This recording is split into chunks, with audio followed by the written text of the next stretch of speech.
शीर्षक राजमहल की रहस्यमयी चोरी। पुराने जमाने की बात है, जब राजाओं का शासन था। भव्य महल थे और हर महल में एक रहस्य छुपा होता था।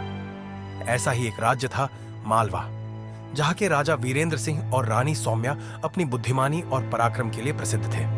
उनके महल में एक अनमोल रत्न था, सूर्यकांत मणि। कहा जाता था कि जो भी इस मणि का स्वामी होगा, उसका राज्य कभी भी बर्बाद नहीं होगा। लेकिन अगर यह मणि गलत हाथों में चली जाए तो पूरा राज्य संकट में आ सकता था। राजा ने इसे अपने महल के सबसे सुरक्षित कक्ष में रखा था, जहां जाने की अनुमति सिर्फ गिने चुने लोगों को थी। चोरी की रात, एक रात जब पूरा महल गहरी नींद में सो रहा था, तभी अचानक घंटियां तेजी से बज उठी। सैनिकों के पैरों की आवाज गूंजने लगी। महल के द्वार पर खड़े पहरेदार चौकन्ने हो गए। महल का खजांची बदहवास भागता हुआ राजा के पास आया और कांपती आवाज में बोला, महाराज, सूर्यकांत मणि चोरी हो गई। राजा वीरेंद्र सिंह की आंखें क्रोध से लाल हो गईं। उन्होंने पूरे महल में सख्त पहरा बैठा दिया। कोई भी बाहर नहीं जा सकता था जब तक कि चोर का पता न लग जाए। राजमहल में जासूसी शुरू राजा ने अपने सबसे भरोसेमंद जासूस सिंधु प्रताप को बुलाया। सिंधु प्रताप ने महल के हर कोने की जांच शुरू की। सबसे पहले वह उस कक्ष में गया जहां मणि रखी थी। वहां का दरवाजा टूटा हुआ नहीं था, यानी चोरी महल के अंदर से ही हुई थी। इसका मतलब था कि यह किसी अपने की ही साजिश थी।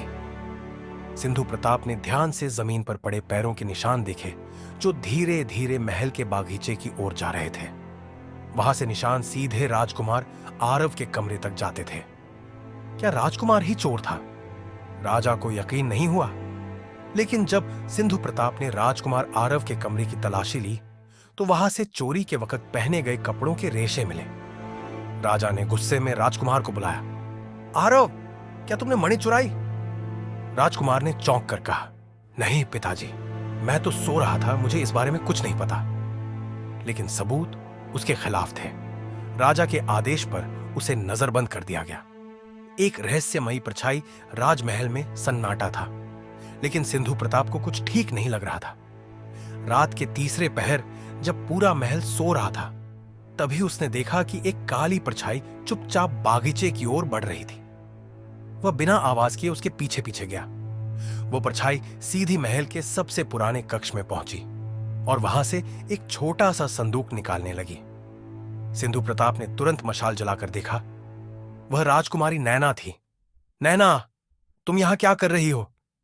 जासूस ने कड़कती आवाज में पूछा। राजकुमारी घबरा गई और वह संदूक वहीं छोड़कर भागने लगी।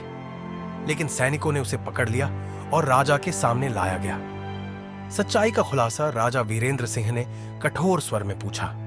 नैना, सच बताओ, मणि कहां है? राजकुमारी की आंखों में आंसू थे। उसने कांपती आवाज में कहा, पिताजी, मैंने चोरी नहीं की, मैं तो मणि को बचाने आई थी। बचाने? किससे? महल के सेनापति विक्रम सिंह से। पूरा दरबार चौंक गया। सेनापति विक्रम सिंह राज्य का सबसे वफादार योद्धा माना जाता था, फिर वह गद्दारी क्यों करता? नैना ने बताया, मैंने उसे आधी रात को किसी अजनबी से बातें करते सुना था। वह कह रहा था कि अगर उसे सूर्यकांत मणि मिल जाए तो वह इसे पड़ोसी राज्य को बेच देगा और राजा को मारकर गद्दी पर बैठ जाएगा। राजा को विश्वास नहीं हुआ, लेकिन तभी सिंधु प्रताप ने आगे बढ़कर एक और रहस्य उजागर किया। महाराज, यह रही असली मणि। उसने संदूक खोला और उसमें से चमचमाती सूर्यकांत मणि निकाली। यह वही थी जिसे चुराने के लिए पूरा षड्यंत्र रचा गया था। सेनापति विक्रम सिंह घबरा गया। उसने भागने की कोशिश की, लेकिन सैनिकों ने उसे दबोच लिया। जब उसे राजा के सामने लाया गया तो उसने सच कबूल कर लिया। अंत में न्याय हुआ। राजा वीरेंद्र सिंह की आंखों में गर्व था। उन्होंने राजकुमार आरव को गले लगाया और कहा, मुझे तुम पर शक नहीं करना चाहिए था बेटा। उन्होंने राजकुमारी नैना को भी अपने पास बुलाया और कहा, आज तुमने पूरे राज्य को बचा लिया। तुम न होती तो हम अपने ही सेनापति की गद्दारी नहीं पकड़ पाते। राजमहल में एक बार फिर खुशियां लौट आईं।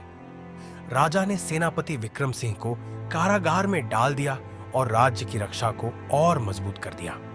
और इस तरह राजमहल की रहस्यमयी चोरी का पर्दाफाश हो गया।